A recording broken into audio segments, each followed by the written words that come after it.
FIR तरी द्या, नाही तर मी खोटा एफआयआर करतो म्हणून माझ्या कारवाई करू. तसं करा. सरकारी कामात आड करायला म्हणून करा. चला आपण सीआयडीला भेटू त्यांच्या इन्व्हेस्टिगेशन नाही, कुणाला भेटली आपण शोधा पाहिजे. साहेब 1 महिना झाला एक स्टेटमेंट पोलीस साहेब 1 महिना झाला एक स्टेटमेंट तरी आले सीआयडीचं.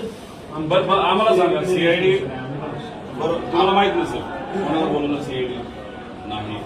त्याचा रोहित सिंग अमेरिकेत जाऊन आला, तो दिल्लीत येऊन बसला, सीआयडी त्याला अजून नाही बोलवलं. व्हीके सिंग जो मालक आहे त्याला अजूनपर्यंत बोलवलं नाही. त्याचा जो मेंटेनन्स करणारा महाराष्ट्रात बसणारा जो त्यांचा माणूस आहे त्यालाही अजून बोलवलं नाही. सीसीटीव्ही बद्दल फक्त इतके गोळा केले त्यांनी आम्हाला काल. त्यानंतर तिथं जो जे 2 येणार होते कॅप्टन पायलट ते अचानक कॅन्सल झाले. का झाले त्यांना अजूनपर्यंत बोलवलं नाही, त्यांना नोटीस नाही. आणि डीजीसीच्या कोणत्या अधिकाऱ्यांनी मंजुरी दिली याला? आणि हे आमच्या लेवलला आम्हाला कळलेलं माहिती. आता पब्लिकला तर काहीच माहित नाही. आमच्या लोकांना माहित नाही. आम्ही घरचे असू, हे 8 तास बसतात. गव्हर्नमेंट प्रेझेंटेशन दिल्लीत दाखवले, मुंबईत दाखवले, ते मोगम नाही साहेब. आणि ठीक आहे मी प्रेझेंटेशन केलं, चुका केल्या मला काउंटर फ्री केलं.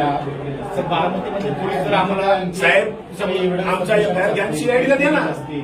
तुमच्यावर काय करस्पॉन्डिंग झाला का सीआयडीचा? मी देशाच्या मिनिस्टर साहेबांच्या ऑफिसला पाठवले, डीजीसीला पाठवले. आम्ही एव्हिएशन मंत्री तिथं नसावेत असं म्हणत असलो तरी त्यांच्या मंत्रालयाला मी पाठवलेलं आहे. त्याला व्हीएसआर कंपनी जी आहे त्याचे आणि त्या डीजीसी जी पार्टी आहे त्याचे जे प्रमुख आहे त्यांचं कमर्शियल रिलेशनशिप आहे. मग म्हणून व्हीएसआरला वाचवत आहे.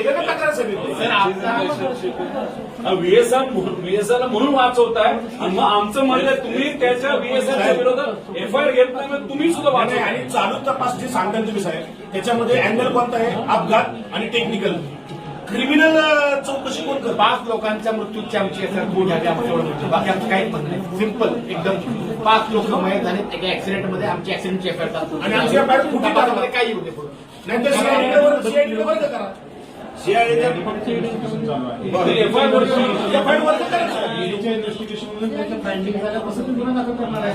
गुन्हा दाखल व्हायचा 1 महिना झाला साहेब, 1 महिना दाखल त्यांनी केलाच नाही तर आम्ही काय करतो?